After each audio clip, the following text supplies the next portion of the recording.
All right, welcome back to the Halftime Report live today from the New York Stock Exchange. We've been speaking with hedge fund investor Bill Ackman. Now it's time to hear what Carl Icahn thinks of our conversation. He joins us live on the phone. Gentlemen, let me just make sure I have both of you with us just for technical purposes. Carl, are you there? Bill, there? Yeah, I'm here. I am here as well. You know, Carl, we've been speaking with Bill for the last several minutes following the accusations that you made yesterday, and he's essentially saying that you're a hypocrite. Carl, in your argument that you've laid out short positions yourself publicly. How do you respond? Well, you know, listen, I really sort of had it with this guy Ackman. Why don't we go back over a little history with him? I'm not going to get into talking about short positions as much as maybe you'd like me to, but hey, let's start out with my history with this guy. I was minding my own business. And in 2003, I get a call from this Ackman guy.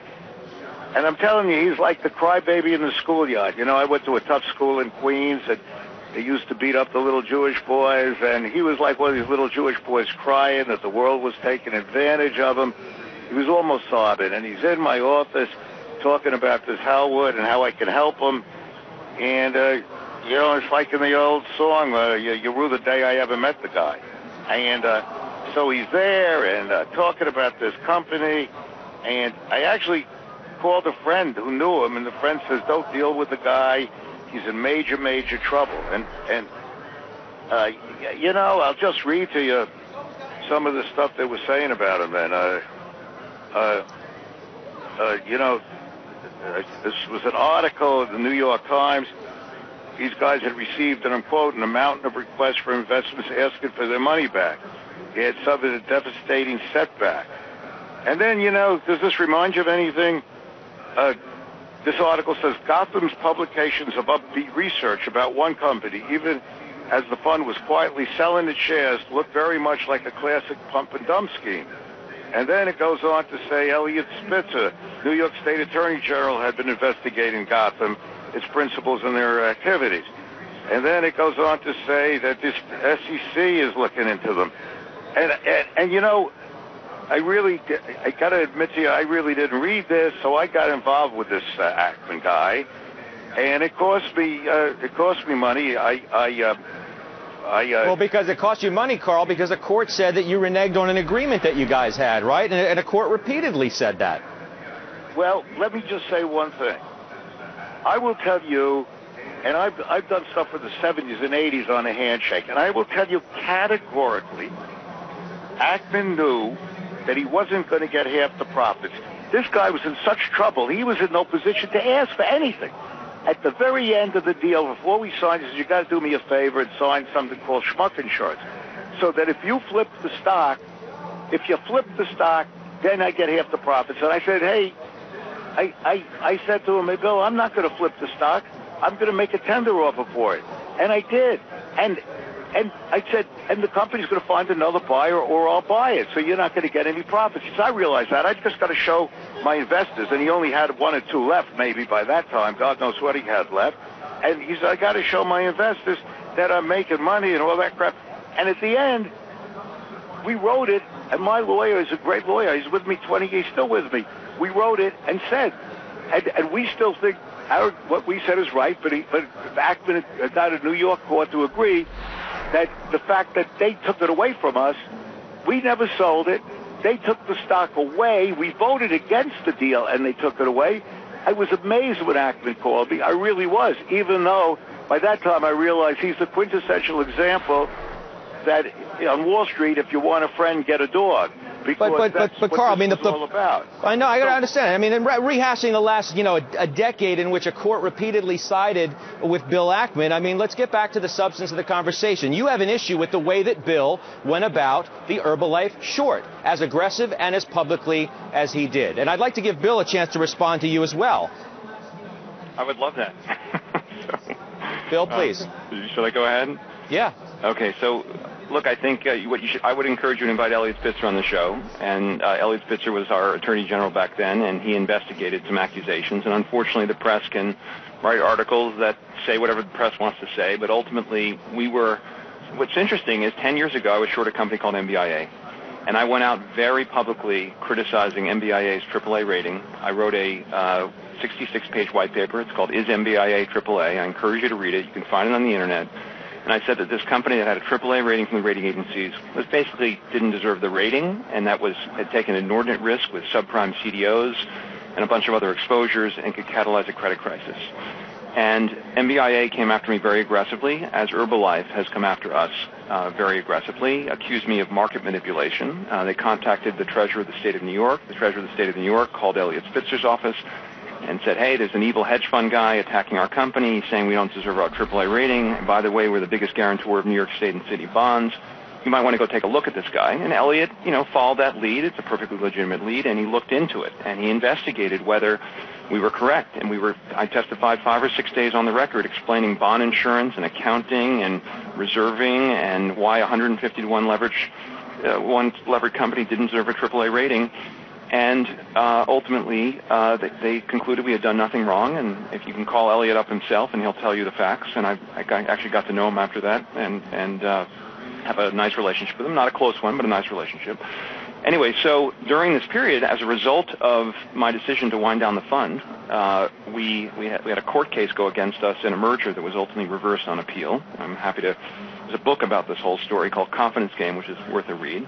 Now, if we had 3 hours, in that context, we were winding down the fund. We were under no pressure to wind down the fund. In fact, the last tiny little asset we still have, our goal was to maximize the outcome for our investors. I never went to Carl's office to pitch him on Hallway Realty. We did the transaction over the phone, and I'll get into that in a second. We had 2 bids for our deal with Carl Icahn. One was at a higher price. That was all cash. I told Carl that I would do a deal with him. I had confidence he could extract the value in the company. It was worth more than twice the price it was trading for, and that's why Carl agreed to pay me $80 a share in cash, which was less than what we could have gotten selling. We could have sold the position for $90 to someone else, or $85. I don't remember the exact number. But with Carl, I got $80 plus what he called schmuck insurance. Now, again, who figured out the schmuck insurance terminology? Really, it was Carl Icahn. It was 50% of his profit if he sold in 3 years, and the risk to us was that Carl got the company. If Carl bid for the company and got it, we'd get nothing. But if someone else who had a lower cost of capital than Carl ended up with the company, then Carl would have to pay us as long as the deal happened in 3 years. And I thought he might just wait 3 years before making a bid, or just hold the thing up so we didn't get paid. That was the risk to us. Now, I was concerned about dealing with Carl Icahn because Carl Icahn, unfortunately, does not have a good reputation for being a handshake guy.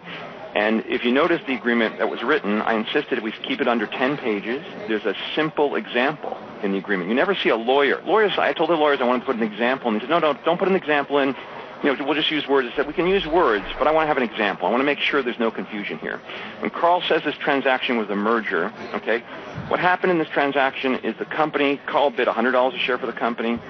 The company hired Morgan Stanley to sell the company. Carl raised his bid to $120 a share, and the company made a deal to sell it to a REIT whose cost of capital is lower than Carl's. They got $136 a share for the company. And the transaction was structured as a cash-out merger. Stick with me because this is important, and Carl has been maligning my reputation, so it's very important that we get to the facts. All of this is provable in the courts. Okay, so let me just finish. And the transaction for cashed out in a cash-out merger. Okay, Carl got cash for his shares. He no longer has the shares, and very clear. Okay, Carl made all kinds of arguments saying he didn't do it voluntarily. That's true, but our agreement never said voluntarily. It said if he sold or otherwise transferred. Right. Why do we say sell or otherwise transferred? Because we wanted this to be the broadest possible reading that Carl couldn't work his way around the agreement. I've got a few more points to make. Stick with me for one more second. Okay?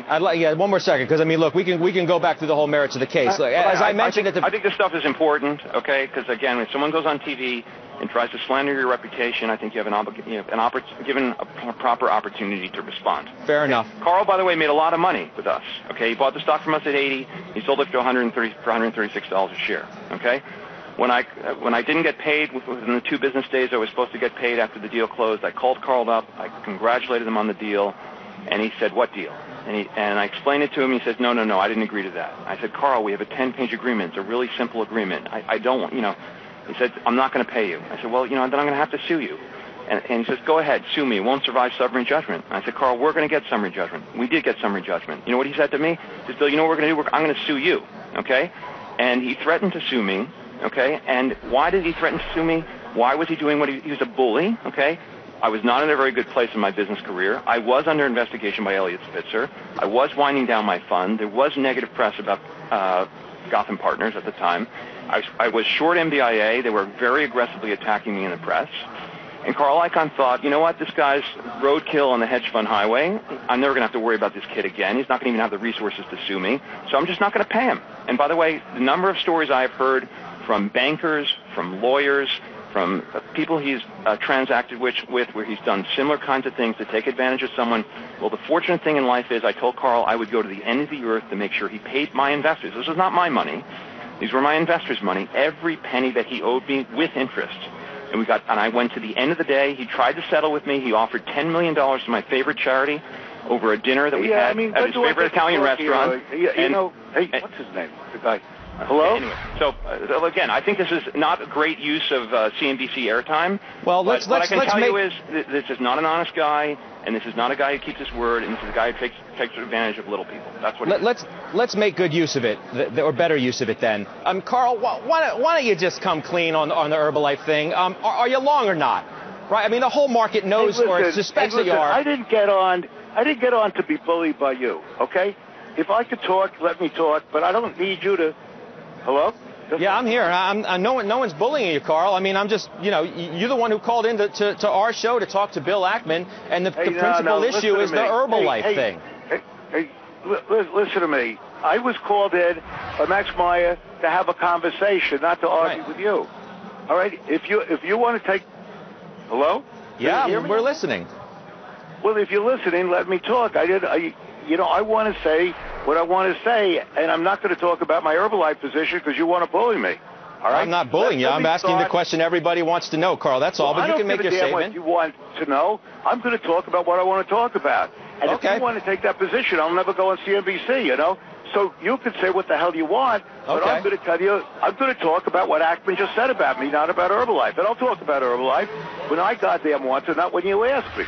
Okay. And I'm never going on a show with you again. That's for damn sure, okay? So let's start with what I want to say. Ackman is a liar, okay? To begin with, I've lived my life from 1960s and 70s by handshakes. I almost lost my firm a few times by handshakes. Ackman does pump and dumps. He's got one of the worst reputations on Wall Street. And I'm going to tell you this Herbalife is a classic example of what he does. Let's look at Herbalife. Ackman was doing badly in 2012. He was down 2-3%. He probably woke up in the morning and said, let's see what company we can destroy and put out a bear raid on it. It's happened from the late 80s till now. And go do a bear raid, kill the stock, and now we can show our investors we made more money. And by the way, if we can mark these things and make more money, he says that he's not taking the profit, but that gives him a better rate of return for himself. Ackman has done that. If you read the articles about him, he's done it all his life. And I will swear to you, and we didn't make a lot of money on this goddamn crazy thing I did with him. We made $4 million, but I was incensed because I will tell you that without question, I will swear to it on any Bible you want that I had a verbal agreement with him that he was not going to get any piece of the money. And at the end, he was, as he said, he was in major, major trouble. And he's basically lying. He was in major trouble. And he said, look, I'm not going to take any of the profits, but there's one thing I will do. I don't want you just flipping the stock in a couple of weeks, a couple of months, or whatever it was. And therefore, put that in. We didn't flip the stock. The agreement, we thought, unfortunately, said that it only applies to flipping the stock. And unfortunately, the agreement wasn't well written. My lawyer's a great lawyer, but this one was missed. So we go into that. And I'll tell you something.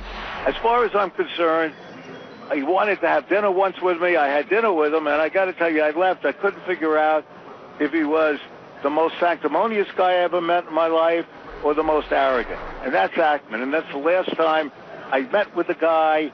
I don't want to meet with... Oh, yeah. And when it comes to friends, he called me and said, hey, I'd like, if we were friends, we could make a lot of money investing together. And I knew that even if I wasn't friends, I never would invest with this guy because I tell you, the guy takes inordinate risks. Carl, let me, if I may. What the hell I want to say? You let Ackman talk, so let me talk. You've been talking. Okay, you can continue. Okay, thank you. And I will tell you, that Ackman takes an inordinate risk. He goes short 20% of a company, goes out there, and I'll tell you, this could be the mother of all short squeezes.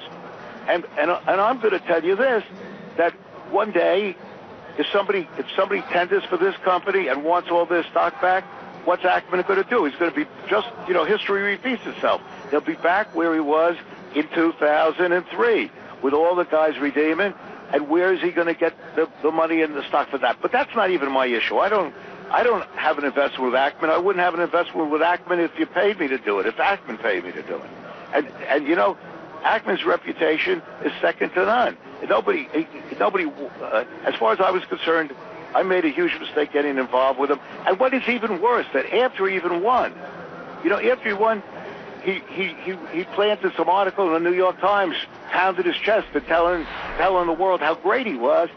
And, as far as I'm concerned, the guy is a major loser. Disraeli once said about somebody that spoke in the parliament, a young guy spoke in the parliament, young man, I'd be happy if I could be assured of one thing in my life, as you are sure of everything. If you ever listen to Ackman, he'll tell you what to do, how to do it, where to go. I was dizzy after having dinner with him. Here's where Carl? You should give your money, what you should do. Okay, listen, it's stupid to keep going over it, but I will tell you one day that I think HALF could be the mother of all short squeezes. That's not me saying it. But Ackman did it. Look at the timing. Ackman did it with a week to go or a month to go before he had to show in his results. His results were bad for 2012, and this got his results up double, so he could get fees for himself. And then he talks about charity. That's complete. He's not giving it to charity. His limited partners aren't going to give it to charity, as assuming they don't need charity themselves. Now, that's Carl, what I'll say about Ackman, okay? Let me remind you that we are on live television, so that was an interesting choice of words. But let me do this. I mean, and the guys on the trading floor down here at the New York Stock Exchange clearly appreciated it well. Just address a few specific things because. Can I just say a couple things and we'll move on? All right, the last thing, just to clear the record. Okay, so Pershing Square was not having a bad year in 2012.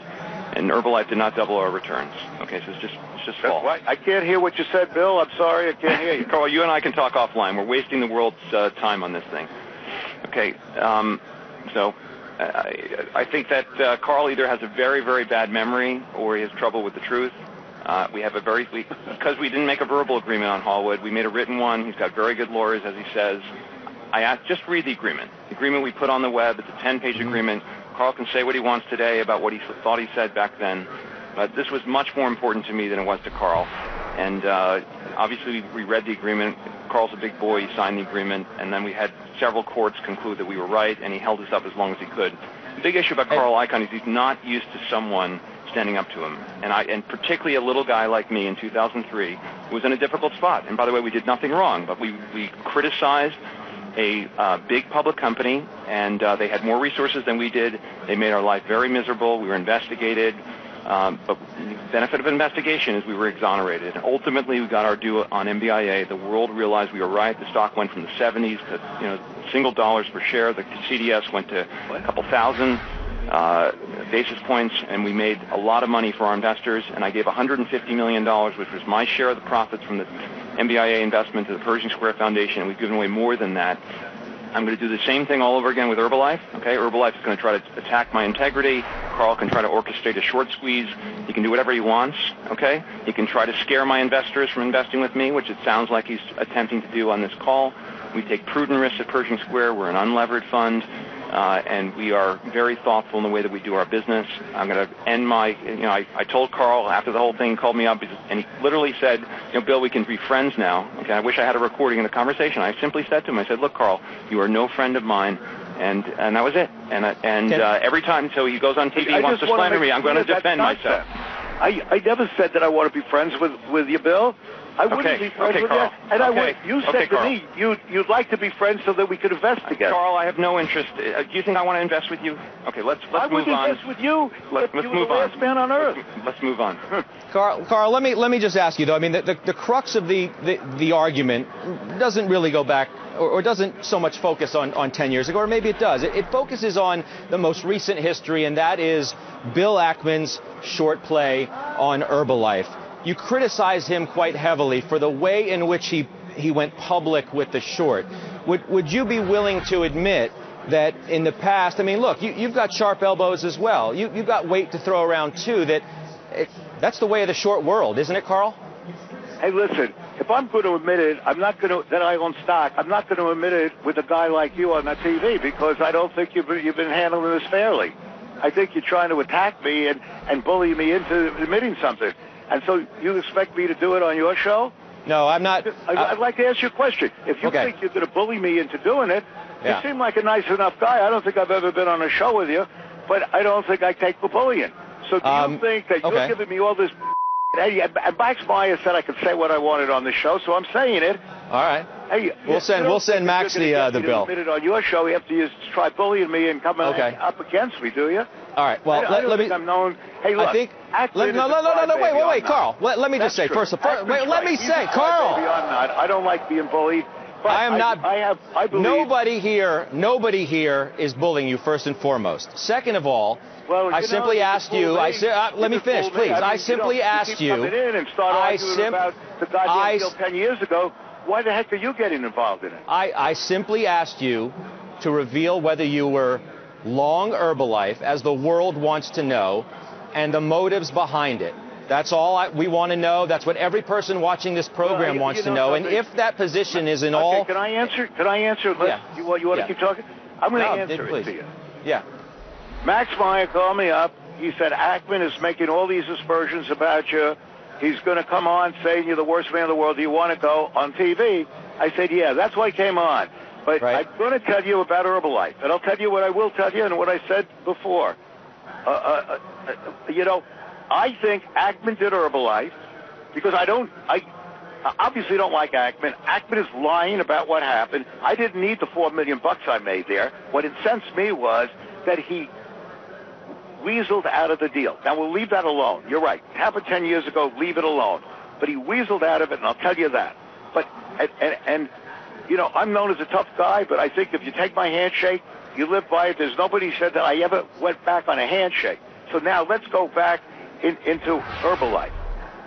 Ackman, I'm reading again what was in the New York Times by Morganson. In the Times it says that she says that he does that Gotham's publication Upbeat Research about one company, even as the fund was quietly selling its shares. Now that's what he did. That's what the paper said. And right now, I believe, I'm not going to the SEC or the FTC, but I believe he goes out, he has 300 people in a room. This is the typical Ackman. I wouldn't care if it was anybody else but Ackman. But he goes in this room, and he gets 300 people, and he tells them how bad this company is. It's the classic stuff they did in the 90s. You scare the hell out of people, get the stock down. He marks the stock on December 31st and makes $600 million on paper and tells the world how great he is. He's given to charity and shows the world he's made 12%, which isn't so great anyway. I'd like to say we made 28% last year without going and having to go pump and dump stocks and having to go and have rooms full of people.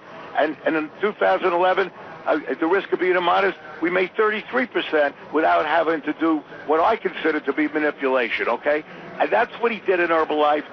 And if it wasn't Ackman, I wouldn't give it, I'm not here to change the world, but this is what he did.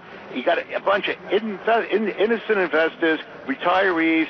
They're going to lose their money, so Ackman could show a good record at the end of the year. And, by the way, took an inordinate risk because in a company like Herbalife, you can ask almost any pro, you don't go 20%, but what the hell? He's not risking his money, he's risking his investors' money.